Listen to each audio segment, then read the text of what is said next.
मनोहर हिंदी कहानियां पर आप सभी का हार्दिक स्वागत है। आज की कहानी। माताजी, मैं जाऊं? माताजी का सिर सहलाते बसंती ने पूछा तो वे क्षीण स्वर में बोली, अभी मत जा। बीमारी ने माताजी का शरीर जर्जर और मस्तिष्क कुंद कर दिया था। पिछले 1.25 साल से वे बिस्तर पर थीं। पहले जबान लड़खड़ाई, फिर कदम बेजान हो गए तो वे बिस्तर की होकर रह गईं।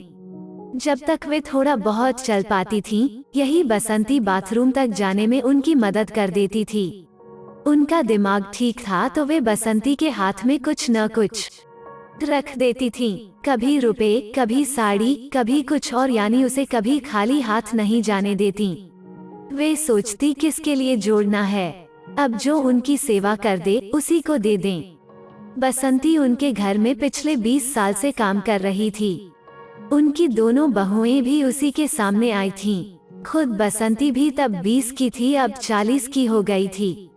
बसंती भी कितनी देर तक रहती। दूसरे वो कई घरों में काम भी करती थी। धीरे धीरे माताजी इस लायक भी नहीं रह गईं कि अलमारी से निकालकर उसे कुछ दे सकें। फिर भी बसंती उनका काम कर देती थी। घर में 2 बेटे, 2 बहुएं थीं।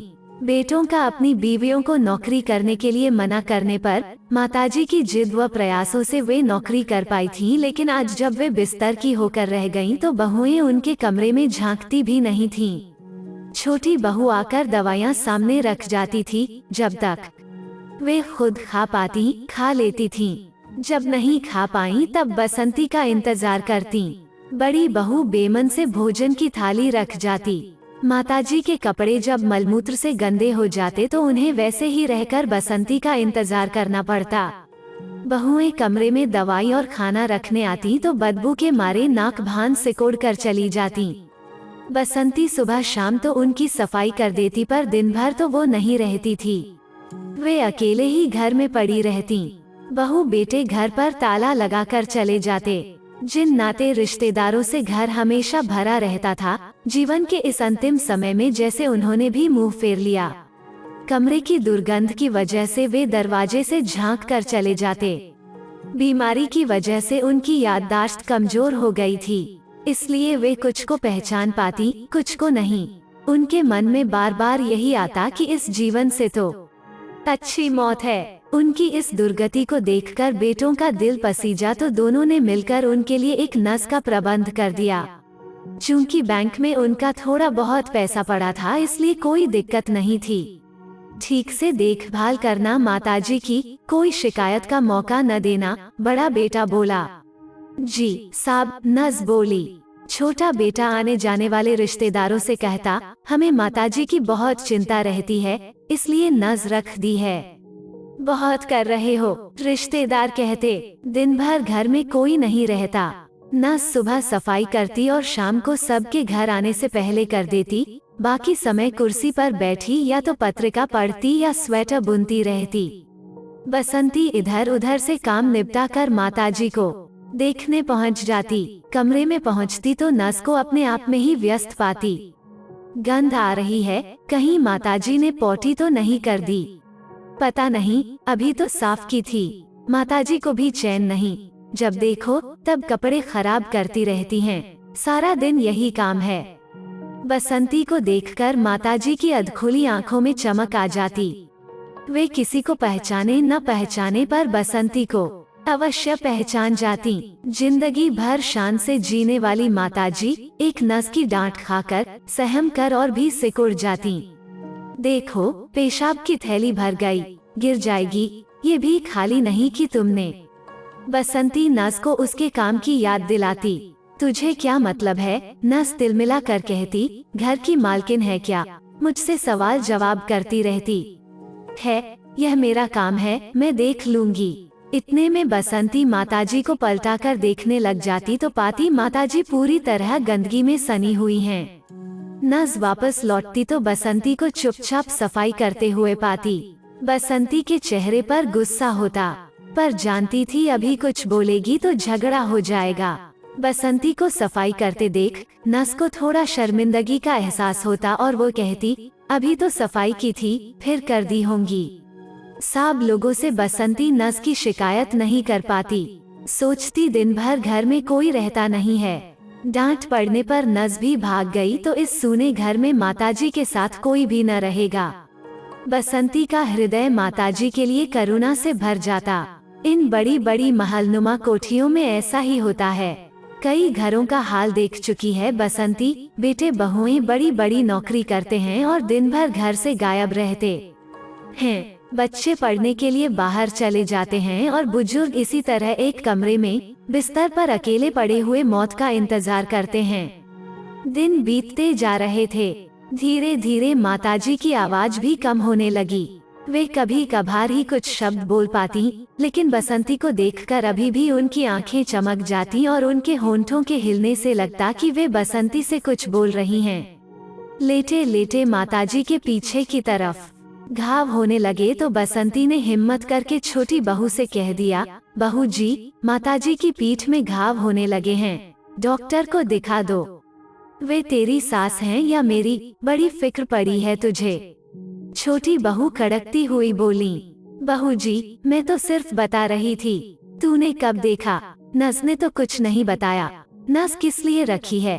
अपने आप देखेगी वह। सारा दिन लेटी रहती हैं, घाव तो होंगे ही, अब इससे ज्यादा कोई क्या करे। फुल टाइम नस तो रख दी है।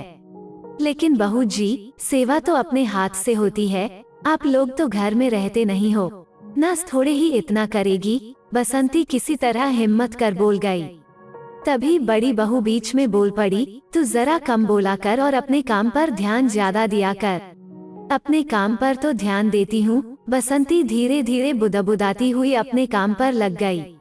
फिर एक दिन बसंती से न रहा गया, इसलिए बोल पड़ी, बहू जी, आप जो खाना रख कर जाती हो वैसे ही पड़ा रहता है।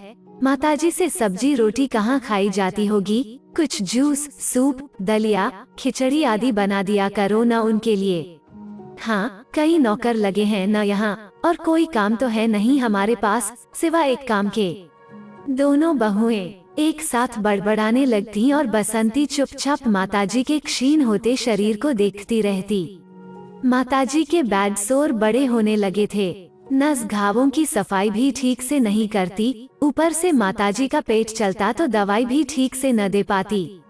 कमरा सड़ांत से भरा रहता और बसंती उनकी दुर्दशा पर चुपचाप आंसू बहाती रहती। उसने माताजी का वो समय देखा था जब यहाँ काम करना शुरू किया था। तब वो माताजी को देखकर कितनी हुलसित हो जाती थी, कितनी शानदार लगती थी माताजी तब। क्या शरीर था उनका। ममतामयी माताजी उसे बहुत ही अच्छी लगती। तब साहब भी जिंदा थे। पूरे घर की बागडोर माताजी के हाथ में थी। उनके दोनों बेटे उसके देखते देखते ही बड़े हुए थे। उसके कितने ही सुख दुख में माताजी ने उसका साथ दिया और बदले में वह भी माताजी के पूरे काम आती। कितना देती करती थी माताजी उसे। उसके बच्चे बीमार पड़ते तो बिना काम के भी उसे रुपए पकड़ा देती। वो अपने शराबी आदमी से परेशान होती तो माताजी उसे धैर्य बंधाती। सास के तानों से तार तार होती तो माताजी उसे पास बिठा कर समझाती और इसी तरह उसकी जीवन नया पार लगी। आज बसंती के खुद के बच्चे भी बड़े हो गए हैं। आज उन्हीं माताजी को तिलतल कर मरते देख वो कुछ नहीं कर पा रही थी। हाँ, इतना जरूर था कि वो जब होती तो नस के साथ लग जाती, जब नहीं होती तो नस क्या करती क्या नहीं करती वो नहीं जानती थी। एक दिन जब बसंती काम निपटा कर माताजी को देखने पहुंची तो कमरे से माताजी की कराहने की आवाज आ रही थी और नस की फोन पर बात करने की। वो कमरे में गई तो देखा माताजी उघड़े बदन आधी अधूरी सफाई में वैसे ही ठंड में पड़ी हैं और नस फोन पर बात कर रही है। बसंती को देखकर उसने फोन बंद कर दिया। तुम काम छोड़ फोन पर बात कर रही हो और माताजी उघड़े बदन पड़ी हैं, उन्हें ठंड नहीं लग रही होगी? बसंती का चेहरा गुस्से से तमतमा गया। कर तो रही थी पर बीच में कोई फोन आ जाए तो क्या न उठाऊं? तुम्हें यहाँ तनख्वाह माताजी का काम करने की मिलती है, फोन पर बात करने की नहीं। बसंती अपने गुस्से को रोक नहीं पा रही थी। तू जरा जबान संभाल कर बात किया कर। तू नहीं देती है मुझे तनख्वाह। हाँ, जो तनख्वाह देते हैं उन्हें तो पता नहीं कि तू क्या करती है। आज तो मैं कह कर रहूंगी। जा जा कह दे, बहुत देखे तेरे जैसे। नस भी कहाँ चुप रहने वाली थी। उस अकेले घर में बिस्तर पर असहाय बीमार पड़ी माताजी के सामने बसंती व नस की तू मैं होती रही। बसंती का मन उस दिन बहुत खराब हो गया। उसने सोच लिया था कि अब चाहे काम छूटे या डांट पड़े, उसे माताजी के बहू बेटों को सब कुछ बताना ही पड़ेगा। रात भर वो सो न सकी। दूसरे दिन जब काम पर आई तो बड़ी बहू से बोली, बहू जी, आप दोनों रहती नहीं। नस माताजी की ठीक तरह से देखभाल नहीं करती, तो क्या करें अब? तू फिर शुरू हो गई। बड़ी बहू को यह टॉपिक बिल्कुल भी पसंद नहीं था। आप दोनों बारी बारी से छुट्टियां लेकर माताजी की देखभाल कर लो बहू जी, पुण्य लगेगा। अब खाना तक तो छूट गया उनका। नज रखने भर से बुजुर्गों की सेवा नहीं होती। कितना प्यार दिया है माताजी ने आप लोगों को। इस समय उन्हें आप दोनों की बहुत जरूरत है। स्वर में यथासंभव मिठास लाकर बसंती बोली, तू हमें सिखाने चली है? बड़ी बहू को गुस्सा आ गया। बकवास बंद कर और अपना काम कर, और हाँ, अपनी औकात में रहकर बात किया कर। ठीक है बहू जी, 20 साल हो गए हैं आपके घर में काम करते हुए। माताजी ने कभी ऐसी तीखी बात नहीं कही। हमारी औकात ही क्या है? वो तो माताजी की ममता हमारे सिर चढ़कर बोल जाती है। हम नहीं देख पाते हैं उनकी यह दुर्दशा। आप कोई दूसरी ढूंढ लो, मुझसे नहीं हो पाएगा अब आपके घर का काम, कहकर बसंती काम छोड़कर चली गई। अगले दिन उन्होंने दूसरी काम वाली ढूंढ ली। बसंती ने काम पर जाना तो छोड़ दिया, लेकिन माताजी को देखने के लिए उसका दिल तड़पता रहता, पर अब किस मुंह से जाए? मन ही मन तड़पती रह जाती। नस की तो अब और भी मनमानी हो गई। माताजी मृत्यु के थोड़ा और करीब पहुंच गई थीं। एक दिन के लिए बोलकर नस छुट्टी पर गई तो दूसरे दिन भी नहीं आई। माताजी का कमरा ऐसा भभका मार रहा था कि दरवाजे पर खड़ा होना भी मुश्किल था।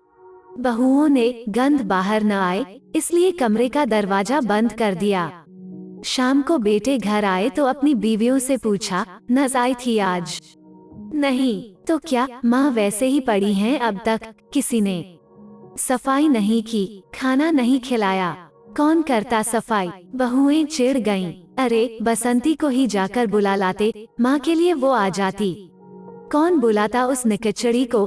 कैसे पैर पटक कर काम छोड़कर गई थी। हमसे न हो पाएगा यह सब।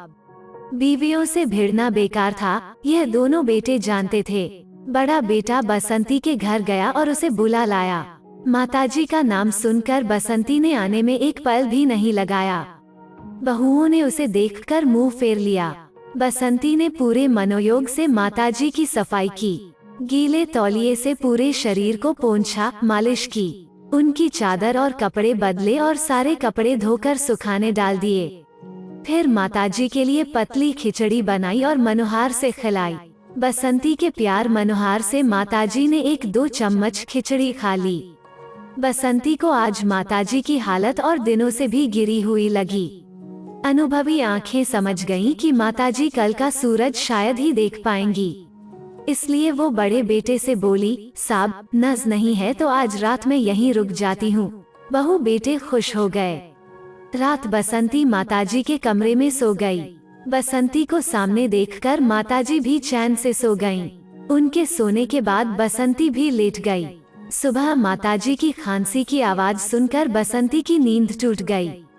उनकी एकहरी होती सांसों को सुनकर बसंती चौंक गई। भागकर बहू बेटों का दरवाजा खटखटा आई और माताजी का सिर अपनी गोद में रख लिया।